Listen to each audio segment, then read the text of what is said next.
క్రొత్త నిబంధన ఆరాధన. ಹೊಸ ಒಡಂಬಡಿಕೆಯ ಆರಾಧನೆ. పేతురు రాసినటువంటి మొదటి పత్రిక ಪೇತ್ರನು ಬರೆದ ಮೊದಲನೇ ಪತ್ರಿಕೆ 1వ అధ్యాయం 4-5 వచనాల్లో మనకి ఇలా రాయబడింది. 2వ అధ్యాయం 2ನೇ ಅಧ್ಯಾಯ 4-5ನೇ ವಚನದಲ್ಲಿ ನಮಗೆ ಈ ರೀತಿಯಾಗಿ ಬರೆಯಲ್ಪಟ್ಟಿದೆ. మనుషుల చేత విసర్జింపబడినను దేవుని దృష్టికి ఏర్పరచబడినది అమూల్యమును సజీవమునైన రాయగు ప్రభువునొద్దకు వచ్చిన వారై ಆ ಕಲ್ಲನ್ನು ಮನುಷ್ಯರು ನಿರಾಕರಿಸಿದರೂ ದೇವರು ಅದನ್ನು ಆಯಲ್ಪಟ್ಟದ್ದು ಮಾನ್ಯವಾದದ್ದು ಎಂದು ಎಣಿಸಿದನು. యేసుక్రీస్తు ద్వారా దేవునికి అనుకూలములకు ఆత్మ సంబంధమైన బలులర్పించుటకు ನೀವು ಸಹ ಜೀವವುಳ್ಳ ಕಲ್ಲುಗಳಾಗಿದ್ದು ಆತ್ಮ ಸಂಬಂಧವಾದ ಮಂದಿರವಾಗಲಿಕ್ಕೆ ಕಟ್ಟಲ್ಪಡುತ್ತಾ ಇದ್ದೀರಿ. మీరును పరిశుద్ధ యాజకులుగా ఆత్మ సంబంధమైన బలులర్పించుటకు ಮತ್ತು ಯೇಸು ಕ್ರಿಸ್ತನ ಮೂಲಕ ದೇವರಿಗೆ ಸಮರ್ಪಕವಾದ ಆತ್ಮೀಯ ಯಜ್ಞಗಳನ್ನು ಸಮರ್ಪಿಸುವುದಕ್ಕೆ సజీవమైన రాళ్ల వలె ఉండి ఆత్మ సంబంధమైన మందిరముగా కట్టబడుచున్నారు. ನೀವು ಸಹ ಜೀವವುಳ್ಳ ಕಲ್ಲುಗಳಾಗಿದ್ದು ಆತ್ಮ ಸಂಬಂಧವಾದ ಮಂದಿರವಾಗಲಿಕ್ಕೆ ಕಟ್ಟಲ್ಪಡ್ತಾ ಇದ್ರಿ. ಏನಕ್ಕೆ ಅಂತಂದ್ರೆ సజీవమైన రాళ్ల వలె ఉండి ఆత్మ సంబంధమైన మందిరముగా కట్టబడుట. ನೀವು ಸಹ ಜೀವವುಳ್ಳ ಕಲ್ಲುಗಳಾಗಿದ್ದು ಆತ್ಮ ಸಂಬಂಧವಾದ ಮಂದಿರವಾಗಲಿಕ್ಕೆ ಕಟ್ಟಲ್ಪಡ್ತಾ ಇದ್ದೀರಿ. కట్టబడాలి. ఏం కట్టబడాలి? ಏನ್ ಕಟ್ಟಲ್ಪಡಬೇಕು? ఆత్మ సంబంధమైన మందిరం. ಆತ್ಮ ಸಂಬಂಧವಾದ ಮಂದಿರ ಕಟ್ಟಲ್ಪಡಬೇಕು. ఆ ఆత్మ సంబంధమైన మందిరానికి మూలరాయి ఏంటి? ಆ ಆತ್ಮ ಸಂಬಂಧವಾದಂತಹ ಮಂದಿರಕ್ಕೆ ಮುಖ್ಯವಾದ ಮೂಲೆಗಲ್ಲು ಯಾವುದು? క్రీస్తు యేసే ముఖ్యమైన మూలరాయి. ಪ್ರಭುವಾದ ಯೇಸು ಕ್ರಿಸ್ತನವರೇ ಮುಖ್ಯವಾದ ಮೂಲೆಗಲ್ಲು. ఆ మూలరాయి పైన అపోస్తులు ప్రవక్తలు పునాది. ಆ ಮೂಲೆಗಲ್ಲಿನ ಮೇಲೆ ಅಪೊಸ್ತಲರು ಮತ್ತು ಪ್ರವಾದಿಗಳೆಂಬಂತ ಒಂದು ಬುನಾದಿ ಅಸ್ಥಿವಾರ. ఆ పునాది పైన సజీవమైన రాళ్ళు. ಆ ಬುನಾದಿಯ ಮೇಲೆ ಜೀವವುಳ್ಳ ಕಲ್ಲುಗಳು. ఎవరు సజీవమైన రాళ్ళు? ಯಾರು ಜೀವವುಳ್ಳ ಕಲ್ಲುಗಳು? ఎవరైతే నీటి మూలముగా ఆత్మ మూలముగా తిరిగి జన్మించారో బాప్తిసం పొందినటువంటి వారు సజీవమైన రాళ్ళు. ಯಾರ್ಯಾರು ನೀರಿನಿಂದಲೂ ಆತ್ಮನಿಂದಲೂ ಹೊಸದಾಗಿ ದೀಕ್ಷಾ ಸ್ನಾನದ ಮೂಲಕ ಹುಟ್ಟಿರ್ತಾರೋ ಅವರು ಆತ್ಮ ಸಂಬಂಧವಾದಂತ ಕಲ್ಲುಗಳು. కాబట్టి పరిశుద్ధ యాజకులు ಅವರು ಪವಿತ್ರವಾದಂತ ಯಾಜಕ ವರ್ಗದವರು. ఆత్మ సంబంధమైన బలులర్పించుటకు సిద్ధపరచబడినవారు. ಆತ್ಮ ಸಂಬಂಧವಾದಂತ ಬಲಿಗಳನ್ನು ಅರ್ಪಿಸುವುದಕ್ಕೆ ಸಿದ್ಧಗೊಂಡಿರ್ತಕ್ಕಂಥವ್ರು. కాబట్టి ఇక్కడ బలులు ఆత్మ సంబంధమైనవి, ಬಲಿಗಳು ಕೂಡ ಆತ್ಮ ಸಂಬಂಧವಾದವುಗಳೇ. ఆ యాజకత్వం కూడా భౌతికమైనది కాదు. ఇది ಆ ಯಾಜಕತ್ವವು ಕೂಡ ಭೌತಿಕವಾದಂತ ಯಾಜಕತ್ವ ಅಲ್ಲ. ఆత్మ సంబంధమైన బలులర్పించుటకు పరిశుద్ధ యాజకులుగా దేవుడు మనల్ని తీర్చిదిద్దాడు. ಆತ್ಮ ಸಂಬಂಧವಾದಂತ ಬಲಿಗಳನ್ನು ಅರ್ಪಿಸುವುದಕ್ಕೆ ಪವಿತ್ರವಾದಂತ ಯಾಜಕ ವರ್ಗದವರು ಎಂಬುದಾಗಿ ನಮ್ಮನ್ನ ನಿರ್ಣಯಿಸಿದ್ದಾನೆ. కాబట్టి ఇప్పుడు పరిశుద్ధ యాజకులుగా మొట్టమొదటగా ఆరాధించేటువంటి వాడు తన వస్త్రాలను ధరించాలి. ಪವಿತ್ರವಾಗಿ ಯಾಜಕನಾಗಿ ದೇವರಿಗೆ ಸಮರ್ಪಕವಾದಂತ ಆರಾಧನೆಯನ್ನು ಸಮರ್ಪಿಸಬೇಕಂತಂದ್ರೆ ತಮ್ಮ ವಸ್ತ್ರಗಳನ್ನ ಸಿದ್ಧಪಡಿಸಿಕೊಂಡಿರ್ಬೇಕು. కీర్తనలో 132వ కీర్తన మనం చూసినప్పుడు ಕೀರ್ತನೆಗಳ ಗ್ರಂಥ 132ನೇ ಕೀರ್ತನೆಯನ್ನ ನೋಡಿದ್ರೆ 132వ కీర్తన 9వ వచనంలో మనకి ఇలా రాయబడింది. ಕೀರ್ತನೆಗಳ ಗ್ರಂಥ 132ನೇ ಕೀರ್ತನೆ 9ನೇ ವಚನದಲ್ಲಿ ನಮಗೆ ಈ ರೀತಿಯಾಗಿ ಬರೆಯಲ್ಪಟ್ಟಿದೆ. నీ యాజకులు నీతిని వస్త్రము వలె ధరించుకొందురుగాక. ನಿನ್ನ ಯಾಜಕರು ನೀತಿ ಎಂಬ ವಸ್ತ್ರವನ್ನು ಒದ್ದುಕೊಳ್ಳಲಿ. నీతినే వస్త్రముగా ధరించుకోవడం, ನೀತಿಯನ್ನೇ ವಸ್ತ್ರವನ್ನಾಗಿ ಒದ್ದುಕೊಳ್ಳೋದು. అదే ప్రకారముగా ಅದೇ ರೀತಿಯಾಗಿ 16వ వచనాన్ని మనం చూసినప్పుడు 16ನೇ ವಚನವನ್ನ ನಾವು ನೋಡಿದಾಗ దాని యాజకులకు రక్షణను వస్త్రముగా ధరింపజేయుదును. ಯಾಜಕರಿಗೆ ರಕ್ಷಣೆ ಎಂಬ ವಸ್ತ್ರವನ್ನು ಹೊದಿಸುವೆನು. కాబట్టి మొట్టమొదటిగా యాజకుల యొక్క వస్త్రధారణ, ಮೊಟ್ಟ ಮೊದಲನೇದಾಗಿ ಯಾಜಕರ ಒಂದು ವಸ್ತ್ರಧಾರಣೆ, ఆరాధించేటువంటి వారి యొక్క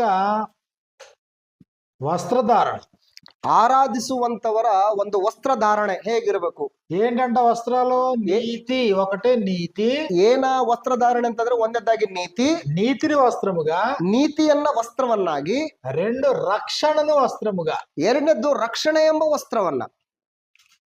నీతిని వస్త్రంగా ధరించాలి, రక్షణ వస్త్రంగా ధరించాలి. ನೀತಿಯನ್ನ ವಸ್ತ್ರವನ್ನಾಗಿ ಧರಿಸಿಕೊಳ್ಳಬೇಕು, ರಕ್ಷಣೆಯನ್ನ ವಸ್ತ್ರವನ್ನಾಗಿ ಧರಿಸಿಕೊಳ್ಳಬೇಕು. కొరింథీయులకు రాసినటువంటి 2వ పత్రిక, ಕೊರಿಂಥದವರಿಗೆ ಬರೆದ 2ನೇ ಪತ್ರಿಕೆ, కొరింథీయులకు రాసినటువంటి 2వ పత్రిక 5వ అధ్యాయంలో మనకి ఇలా వ్రాయబడింది. ಕೊರಿಂಥದವರಿಗೆ ಬರೆದ 2ನೇ ಪತ್ರಿಕೆ 5ನೇ ಅಧ್ಯಾಯದಲ್ಲಿ ನಮಗೆ ಈ ರೀತಿಯಾಗಿ ಬರೆಯಲ್ಪಟ್ಟಿದೆ. మనమాయని యందు దేవుని నీతి అగునట్లు 21వ వచనంలో, 21ನೇ ವಚನದಲ್ಲಿ, 5:21లో 5:21ನೇ ವಚನದಲ್ಲಿ, ఎందుకనగా మనమాయన యందు దేవుని నీతి అగునట్లు ನಾವು ಆತನಲ್ಲಿ ದೇವರಿಗೆ ಸಮರ್ಪಕರಾದ ನೀತಿ ಸ್ವರೂಪಿಗಳಾಗುವಂತೆ పాపమెరుగని ఆయనను మన కొరకు పాపముగా చేసెను. ದೇವರು ಪಾಪ ಜ್ಞಾನವಿಲ್ಲದ ಆತನನ್ನು ನಮಗೋಸ್ಕರ ಪಾಪ ಸ್ವರೂಪಿಯಾಗ ಮಾಡಿದನು. మనము ఆయన యందు దేవుని నీతి అగునట్లు, ನಾವು ಆತನಲ್ಲಿ ದೇವರಿಗೆ ಸಮರ್ಪಕರಾದ ನೀತಿ ಸ್ವರೂಪಿಗಳಾಗುವಂತೆ. కాబట్టి నీతి కోరుతున్నాడైనా ದೇವರು ನೀತಿಯನ್ನು ಕೋರ್ತಾ ಇದ್ದಾನೆ. సంఘము నుండి నీతి న్యాయాల్ని రక్షణ కోరుతున్నాడు. ಸಭೆಯಿಂದ ನೀತಿ ನ್ಯಾಯ ರಕ್ಷಣೆಯನ್ನು ಕೋರ್ತಾ ಇದ್ದಾನೆ. సియోను నీతి సూర్యకాంతి వలె కనబడాలని కోరుతున్నాడు. ಚಿಯೋನಿನಲ್ಲಿ ನೀತಿ ಅನ್ನುವಂಥದ್ದು ಸೂರ್ಯನ ಹಾಗೆ ಕಂಡು ಬರಬೇಕು ಅಂತ ಕೋರ್ತಾ ಇದ್ದಾನೆ. యెషయా గ్రంథం 62వ అధ్యాయం 1వ వచనంలో ಯೆಶಾಯನ ಗ್ರಂಥ 62ನೇ ಅಧ್ಯಾಯ 1ನೇ ವಚನದಲ್ಲಿ సియోను నీతి అంటే సంఘం యొక్క నీతి ಚಿಯೋನಿನ సూర్యకాంతి వలె కనబడు వరకు, ಚಿಯೋನಿನ ನೀತಿ ಅಂತಂದ್ರೆ ಸಭೆಯ ನೀತಿ ಸೂರ್ಯ ಕಾಂತಿಯ ಹಾಗೆ ಕಂಡು ಬರಬೇಕು. దాని రక్షణ దీపం వలె వెలుగుచుండు వరకు, ಚಿಯೋನಿನ ಧರ್ಮವು ಪ್ರಕಾಶಗೊಳ್ಳುವ ತನಕ, ಯೆರೂಸಲೇಮಿನ ರಕ್ಷಣೆಯು ದೀವಿಟಿಗೆ ಅಂತ ಪ್ರಜ್ವಲಿಸುವವರೆಗೆ, అంటే నీతి రక్షణ వెలుగుచుండేటంత వరకు, ಅಂದ್ರೆ ನೀತಿ ಅನ್ನುವಂಥದ್ದು ಮತ್ತು ರಕ್ಷಣೆ ಅಂತಕ್ಕಂಥದ್ದು ಪ್ರಜ್ವಲಿಸುವವರೆಗೆ సియోను పక్షమందు నేను మౌనముగా ఉండను అన్నాడు. ನಾನು ಮೌನವಾಗಿರದೆ ಚಿಯೋನಿನ ಹಿತವನ್ನು ಲಕ್ಷಿಸುತ್ತಿರುವೆನು. కాబట్టి దేవుడు సియోను పక్షాన్ని ఉంటాడంట. ದೇವರು ಚಿಯೋನಿನ ಪರವಾಗಿರ್ತಾನಂತೆ. నీతి సూర్యకాంతి వలె కనబడాలి. ನೀತಿ ಅನ್ನುವಂಥದ್ದು ಸೂರ್ಯನ ಪ್ರಕಾಶದಂತೆ ಅದು ಪ್ರಜ್ವಲಿಸಬೇಕು. ఏ నీతిది? ಯಾವ ನೀತಿ ಇದು? మానవ నీత, ಮನುಷ್ಯನ ನೀತಿನ, స్వనీత, ಸ್ವನೀತಿನ, ధర్మశాస్త్రపు నీత, ಧರ್ಮಶಾಸ್ತ್ರದ ನೀತಿನ, శాస్త్రులు పరిశీలన నీత, ಶಾಸ್ತ್ರಿಗಳು ಮತ್ತು ಪರಿಸಾಯರ ನೀತಿನ, దేవుని నీత, ದೇವರ ನೀತಿನ, దేవుని నీతి. ದೇವರ ನೀತಿ. సియోనుకు దేవుని యొక్క నీతి సూర్యకాంతి వలె కనబడే వరకు నేను మౌనంగా ఉండను అన్నాడు దేవుడు. ಚಿಯೋನಿನಲ್ಲಿ ಆ ಒಂದು ನೀತಿ ಅನ್ನುವಂತ ಪ್ರಕಾಶ ಪ್ರಜ್ವಲಿಸುವವರೆಗೆ ನಾನು ಸುಮ್ಮನಿರುವುದಿಲ್ಲ ಅಂತ ಹೇಳ್ತಾನೆ. ఆరాధించటానికి వచ్చేటువంటి జనులు, ಆರಾಧಿಸುವುದಕ್ಕೆ ಕೂಡಿ ಬರ್ತಕ್ಕಂತ ಜನರು నీతిని రక్షణను వస్త్రముగా ధరించి రావాల. ನೀತಿಯನ್ನ ರಕ್ಷಣೆ ಎಂಬ ವಸ್ತ್ರವನ್ನ ಧರಿಸಿಕೊಂಡು ಬರಬೇಕು. రక్షించబడిన వారే, ರಕ್ಷಿಸಲ್ಪಟ್ಟವರಾಗಿ, విశ్వాసం వలన నీతిమంతులుగా తీర్చబడిన వారే, ನಂಬಿಕೆಯಿಂದ ನೀತಿವಂತರೆಂಬುದಾಗಿ ನಿರ್ಣಯಿಸಲ್ಪಟ್ಟಂತವರು. ఇదిగో ఇప్పుడు అందరూ ఒక చోట కూర్చున్నారు. ಈಗ ಎಲ್ಲರೂ ಒಂದ್ ಕಡೆ ಕೂತ್ಕೊಂಡಿದ್ದಾರೆ. కాబట్టి రెండవ కార్యక్రమం మనం చూసినప్పుడు, ಎರಡನೇ ಕಾರ್ಯಕ್ರಮವನ್ನ ನಾವು ನೋಡಿದ್ರೆ, ఇదిగో ఇందులో ప్రార్థన చేయడం, ధూపము, ಇದರಲ್ಲಿ ಪ್ರಾರ್ಥನೆ ಮಾಡುವಂತದ್ದು, ಧೂಪ ಹಾಕುವಂತದ್ದು ಎಂಬುದರ್ಥ. లేవియకాండం 10వ అధ్యాయం 1-2 వచనాల్లో, ಯಾಜಕ ಕಾಂಡ 10ನೇ ಅಧ್ಯಾಯ 1-2 ವಚನದಲ್ಲಿ ధూపం వేయడానికి అహరోను కుమారులు నాదాబు అబీహులు వెళ్ళారు. ಇಲ್ಲಿ ಆರೋನನ ಮಕ್ಕಳಾದಂತಹ ನಾದಾಬು ಅಬಿಹುರು ಧೂಪ ಹಾಕುವುದಕ್ಕೆ ಹೋಗಿದ್ದಾರೆ. అయితే వెళ్ళారు. ಅಲ್ಲಿ ಹೋಗಿದ್ದಾರೆ. వెళ్ళోళ్ళు మళ్ళీ తిరిగి వెనక్కి రాలేదు. ಅಲ್ಲಿ ಹೋಗಿದ್ದಾರೆ, ಮತ್ತೆ ಹಿಂದಕ್ಕೆ ಬರಲಿಲ್ಲ ಅವರು. ఎందుకు వెనక్కి రాలేదు? ಯಾಕೆ ಹಿಂದಕ್ಕೆ ಬರಲಿಲ್ಲ? వెనక్కి ఎందుకు రాలేదు? ಯಾಕೆ ಹಿಂದಕ್ಕೆ ಬರಲಿಲ್ಲ? దేవుడు ఎందుకు అప్పగించాడు? దేవుడు కోరని వేరొక అగ్ని ఆయన సన్నిధికి తీసుకుని రాగా, ದೇವರು ಕೋರದೆ ಇರುವಂತ ಬೇರೊಂದು ಅಗ್ನಿಯೊಟ್ಟಿಗೆ ಅವರು ಅಲ್ಲಿ ಪ್ರವೇಶಿಸಿದ್ದರಿಂದ ధూపం వేయడానికి యాజకులకు వంతు వచ్చింది. ಧೂಪ ಹಾಕುವುದಕ್ಕೆ ಯಾಜಕರ ಒಂದು ವಂತು ಪಾಳೆ ಬಂತು. అహరోను కుమారులు, ఇద్దరు కుమారులు నాదాబు అబీహులు బయలుదేరారు. ನಾದಾಬು ಮತ್ತು ಅಬಿಹುರು, ಆರೋನನ ಮಕ್ಕಳು ಇಬ್ಬರು ಹೊರಟಿದ್ದಾರೆ. దేవుడు కోరని అన్యాగ్ని తీసుకొని అక్కడ ధూపం వేస్తుంటే, ದೇವರು ಕೋರದೇ ಇರುವಂತಹ ಬೇರೆ ಬೆಂಕಿಯನ್ನು ತೆಗೆದುಕೊಂಡು ಅಲ್ಲಿ ಧೂಪ ಹಾಕುವುದಕ್ಕೆ ಹೋಗ್ತಾ ಇದ್ದಾರೆ. యెహోవా సన్నిధి నుండి అగ్ని బయలుదేరి వచ్చి వారిద్దరిని కాల్చేసి, ಯೆಹೋವನ ಸನ್ನಿಧಾನದಿಂದ ಬೆಂಕಿ ಬಂದು ಅವರನ್ನ ದಹಿಸಿ ಬಿಟ್ಟಿತು. కాబట్టి ఇదిగో ఆత్మ సంబంధమైన బలి, ధూపం వేయడం. ಧೂಪ ಹಾಕುವಂತದ್ದು ಆತ್ಮ ಸಂಬಂಧವಾದಂತ ಒಂದು ಬಲಿ. కీర్తన గ్రంథము 141వ కీర్తన 2వ వచనంలో మనకి ఇలా వ్రాయబడింది. ಕೀರ್ತನೆಗಳ ಗ್ರಂಥ 141ನೇ ಕೀರ್ತನೆ 2ನೇ ವಚನದಲ್ಲಿ ನಮ್ಗೆ ಈ ರೀತಿಯಾಗಿ ಬರೆಯಲ್ಪಟ್ಟಿದೆ. కీర్తనలో 141వ కీర్తన 2వ వచనంలో, ಕೀರ್ತನೆಗಳ ಗ್ರಂಥ 141ನೇ ಕೀರ್ತನೆ 1ನೇ ಮತ್ತು 2ನೇ ವಚನದಲ್ಲಿ 1-2 వచనాలు మనం చూద్దాం. 1-2 ವಚನಗಳನ್ನ ನಾವು ನೋಡೋಣ. యెహోవా, నేను నీకు మొరపెట్టుచున్నాను, ಯೆಹೋವನೇ ನಿನಗೆ ಮೊರೆ ಇಡುತ್ತೇನೆ, నా యొద్దకు త్వరపడి రమ్ము, ಬೇಗನೆ ನನ್ನ ಬಳಿಗೆ ಬಾ, నేను మొర్రపెట్టగా నా మాటకు చెవియొగ్గుము, ನಾನು ಮೊರೆ ಇಡುವಾಗ ನನ್ನ ಕೂಗನ್ನು ಲಾಲಿಸು, నా ప్రార్థన ధూపము వలెను, ನನ್ನ ಪ್ರಾರ್ಥನೆಯು ಧೂಪದಂತೆಯು, నేను చేతులెత్తుట సాయంకాల నైవేద్యం వలెను నీ దృష్టికి అంగీకారమవును గాక.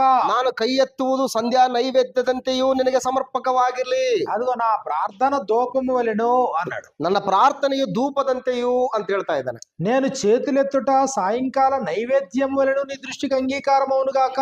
ನಾನು ಕೈ ಎತ್ತುವುದು ಸಂಧ್ಯಾ ನೈವೇದ್ಯದಂತೆಯೂ ನಿನಗೆ ಸಮರ್ಪಕವಾಗಿರ್ಲಿ. కాబట్టి ఇదిగో ప్రార్థన చేయడం అంటే ధూపం వేయడం. ಅಂದ್ರೆ ಪ್ರಾರ್ಥನೆ ಮಾಡುವಂತದ್ದು ಅಂತಂದ್ರೆ ಧೂಪ ಹಾಕುವಂತದ್ದು ಎಂಬುದರ್ಥ. ఎవరు ధూపం వేయాలి? ಯಾರು ಧೂಪ ಹಾಕ್ಬೇಕು? ఎవరు ప్రార్థన చేయాలి? ಯಾರು ಪ್ರಾರ್ಥನೆ ಮಾಡ್ಬೇಕು? ఒకటే నీతిని రక్షణ వస్త్రంగా ధరించిన వారు, ಒಂದನೇದಾಗಿ ನೀತಿಯನ್ನ ರಕ್ಷಣೆಯನ್ನ ವಸ್ತ್ರವನ್ನಾಗಿ ಧರಿಸಿಕೊಂಡಿರ್ತಕ್ಕಂಥವ್ರು. రెండు ಎರಡನೇದ್ದು ఇదిగో దేవుడు కోరినట్లుగా ದೇವರು ಕೋರಿಕೊಂಡ ಹಾಗೆ అన్యాగ్ని కాకుండా, ಅನ್ಯಾಯಸ್ಥರಲ್ಲದೆ, అన్యాగ్ని తీసుకొని దేవుని సన్నిధికి వెళ్ళారు. ఏమైనారంటే మొత్తం కాలిపోయారు. ಅಂದ್ರೆ ಬೇರೆ ಬೆಂಕಿಯನ್ನು ತೆಗೆದುಕೊಂಡು ಸನ್ನಿಧಾನಕ್ಕೆ ಅರ್ಪಿಸುವುದರಿಂದ ಅವ್ರು ಏನಾಗಿದ್ದಾರೆ ಅಂತಂದ್ರೆ ಅವರು ನಾಶ ಆಗಿದ್ದಾರೆ. కాబట్టి తిమోతికి రాసినటువంటి మొదటి పత్రిక 2వ అధ్యాయం 8వ వచనంలో, ತಿಮೋತಿಗೆ ಬರೆದ 2ನೇ ಪತ್ರಿಕೆ 1ನೇ ಅಧ್ಯಾಯ 8ನೇ ವಚನದಲ್ಲಿ, తిమోతికి రాసినటువంటి మొదటి పత్రిక 2వ అధ్యాయం 8వ వచనంలో మనకి ఇలా వ్రాయబడింది. 1 ತಿಮೋತಿ 2ನೇ ಅಧ್ಯಾಯ 8ನೇ ವಚನದಲ್ಲಿ ನಮ್ಗೆ ಈ ರೀತಿಯಾಗಿ ಬರೆಯಲ್ಪಟ್ಟಿದೆ. ఎవరైనా చదవండి ఒకరు. ಯಾರಾದ್ರೂ ಒಂದ್ಸರಿ ಓದಿ ಇದನ್ನ.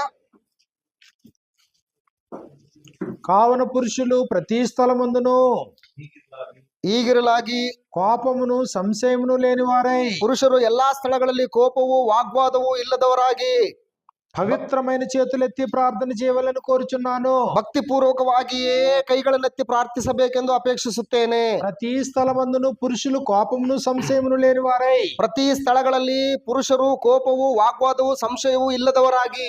కాబట్టి అక్కడ ప్రార్థించాలి. ఎవరు ప్రార్థించాలి? ಪ್ರಾರ್ಥಿಸಬೇಕು. ಯಾರು ಪ್ರಾರ್ಥಿಸಬೇಕು? పురుషులా స్త్రీలా? ಪುರುಷರ ಸ್ತ್ರೀನ?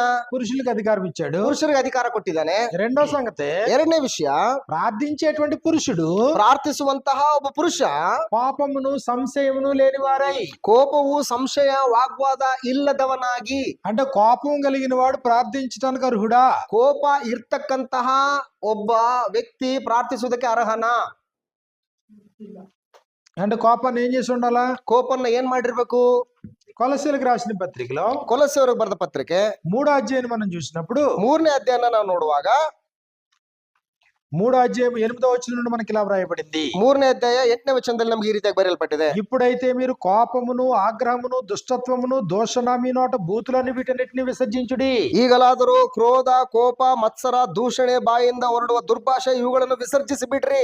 అంటే కోపాన్ని ఏం చేసి ఉండాలా? ಕೋಪನ್ನ ಏನ್ ಮಾಡಿರ್ಬೇಕು? విసర్జించిన వాడే ప్రార్థించడానికి అర్హుడు. ವಿಸರ್ಜಿಸಿದಂತವನೇ ಪ್ರಾರ್ಥನೆ ಮಾಡುವುದಕ್ಕೆ ಅರ್ಹನು. ఎఫెసీయులకు రాసిన పత్రిక 4వ అధ్యాయం 26వ వచనంలో, ಎಫೆಸ ಪತ್ರಿಕೆ 4ನೇ ಅಧ್ಯಾಯ 26ನೇ ವಚನದಲ್ಲಿ, ఎఫెసీ 4:26లో మనకి ఇలా వ్రాయబడింది. ಎಫೆಸ ಪತ್ರಿಕೆ 4ನೇ ಅಧ್ಯಾಯ 26ನೇ ವಚನದಲ್ಲಿ ನಮ್ಗೆ ಈ ರೀತಿಯಾಗಿ ಬರೆಯಲ್ಪಟ್ಟಿದೆ. పాపపడుడి గాని పాపము చేయకుడి. ಕೋಪ ಮಾಡಬೇಕಾದರೂ ಪಾಪ ಮಾಡಬೇಡ್ರಿ. సూర్యుడు అస్తమించే వరకు మీ కోపం నిలిచి ఉండకూడదు. ಸೂರ್ಯನ ಮುಳುಗುವುದಕ್ಕಿಂತ ಮುಂಚೆ ನಿಮ್ಮ ಸಿಟ್ಟು ತೀರಲಿ. అంటే సూర్యుడు అస్తమించేలోగానే మీ కోపం పోవాలా. ಅಂದ್ರೆ ಸೂರ್ಯನ ಮುಳುಗುವುದಕ್ಕಿಂತ ಮುಂಚೆ ನಿಮ್ಮ ಸಿಟ್ಟು ತೀರು ಹೋಗ್ಬೇಕು. అంటే ఇప్పుడు ప్రార్థించడానికి, ఆరాధనలో ప్రార్థించడానికి ఎవరు అర్హులు? ಅಂದ್ರೆ ಆರಾಧಿಸುವುದರಲ್ಲಿ, ಆರಾಧಕರಲ್ಲಿ ಪ್ರಾರ್ಥಿಸುವುದಕ್ಕೆ ಯಾರು ಅರ್ಹರು?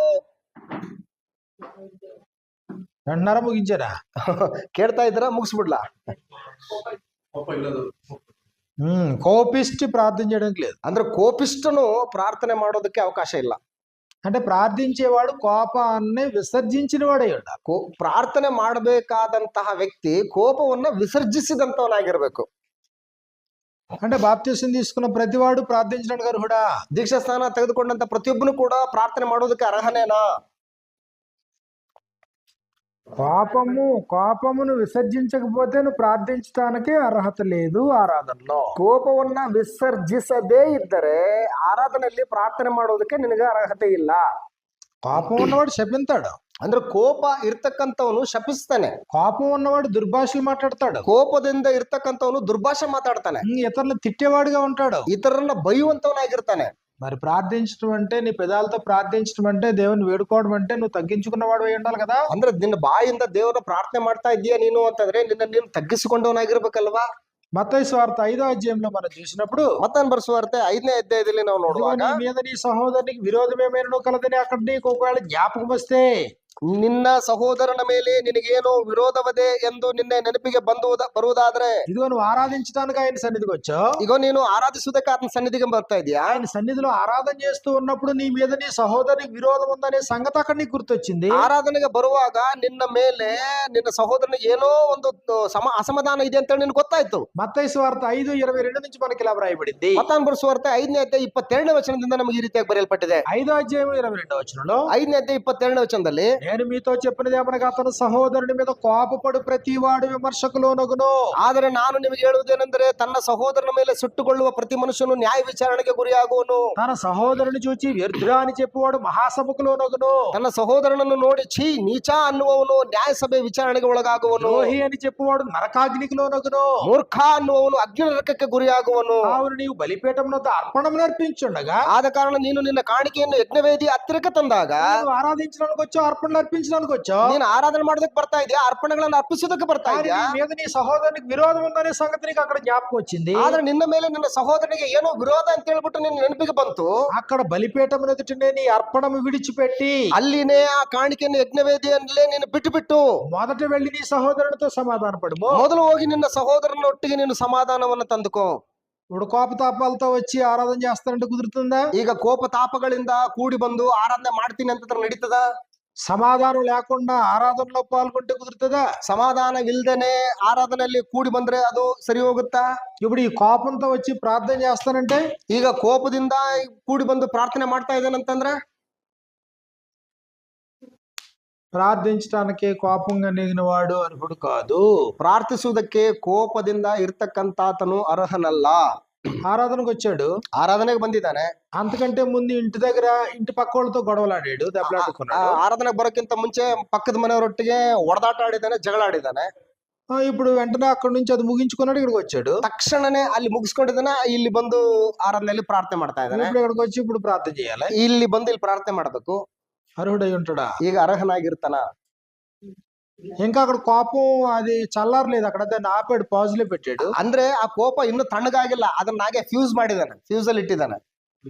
ఇప్పుడు ఇక్కడికి వచ్చాడు, ಮತ್ತೆ ಅದನ್ನ ಹಂಗೆ ಇಟ್ಕೊಂಡು ಇಲ್ಲಿಗೆ ಬಂದಿದ್ದಾನೆ. ఇప్పుడు ఇక్కడ 2 గంటలు ఆరాధనలో నేను పాల్గొంటాను, ಇಲ್ಲಿ 2 ಗಂಟೆಗಳ ಕಾಲ ಆರಾಧನೆಯಲ್ಲಿ ಪಾಲ್ಗೊಳ್ತಾ ಇದ್ದೀನಿ. ఇప్పుడు ఇక్కడ నేను ప్రార్థన చేస్తాను, ಈಗ ಇಲ್ಲಿ ನಾನು ಪ್ರಾರ್ಥನೆ ಮಾಡ್ತೀನಿ. ఇది అయిపోయిన తర్వాత మళ్ళీ ఇంటికి వెళ్తాను, ಇದಾದ್ಮೇಲೆ ಮತ್ತೆ ಮನೆಗೆ ಹೋಗ್ತೀನಿ. To be continued. మళ్ళీ ಮತ್ತೆ ಅದನ್ನ ಕಂಟಿನ್ಯೂ ಮಾಡೋದು ಜಗಳ, ಮತ್ತೆ ಪಾಸ್ ప్రార్థించడానికి అర్హుడై ఉంటాడా? ಈಗ ಪ್ರಾರ್ಥಿಸುವುದಕ್ಕೆ ಅಂತ ವ್ಯಕ್ತಿ ಅರ್ಹನಾಗಿರ್ತಾನ? ఇంట్లో భార్యతో దెబ్బలాడుకున్నాడు, ಈಗ ಮನೆಯಲ್ಲಿ ಹೆಂಡತಿಯೊಟ್ಟಿಗೆ ಜಗಳಾಡಿ ಬಂದಿರ್ತಾನೆ. ఇద్దరు భార్య భర్తలు ఇద్దరు దెబ్బలాడుకున్నారు ఇంట్లో. ಇಬ್ರು ಗಂಡ ಹೆಂಡತಿ ಇಬ್ರು ಹೊಡೆದಾಡಿದ್ದಾರೆ ಇಬ್ರು ఈ ಮನೆಯಲ್ಲಿ. లోపల ఆరాధనకు టైం అయింది. ಈ ಇಷ್ಟೊಳಗಡೆ ಆರಾಧನೆಗೆ ಟೈಮ್ ಆಗೋಯ್ತು. ఆవిడ రెడీ అయింది, ఈయన రెడీ అయ్యాడు. ಆಕೆ ಕೂಡ ರೆಡಿ ಆದ್ಲು, ಈತನು ಕೂಡ ರೆಡಿ ಆದ. ఇద్దరు వచ్చి కూర్చున్నారు. ಇಬ್ರು ಬಂದು ಇಲ್ಲಿ ಕೂತ್ಕೊಂಡ್ರು. ఇప్పుడు ఆ పురుషుడు వచ్చి ఆరాధనలో కార్యక్రమం జరిగించడానికి అర్హుడా?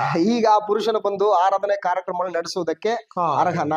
మొట్టమొదటి ఏం చేయమన్నాడు? ಈಗ ಮೊಟ್ಟ ಮೊದಲನೇದಾಗಿ ಏನ್ ಮಾಡು ಅಂತ ಹೇಳ್ತಾ ಇದ್ದಾರೆ? అర్పణ వదిలిపెట్టేసి ನಿನ್ನ ಅರ್ಪಣೆಗಳನ್ನ ಅಲ್ಲಿ ಬಿಟ್ಬಿಟ್ಟು మొట్టమొదటి వెళ్ళి ಮೊಟ್ಟ ಮೊದಲನೇದಾಗಿ ನೀನು ಹೊರಟೋಗಿ సహోదరుడితో సమాధాన పడి ನಿನ್ನ ಸಹೋದರನೊಟ್ಟಿಗೆ ನೀನು ಸಮಾಧಾನ ಆಗಿ అటు తరువాత వచ్చి నీ అర్పణ అర్పించు.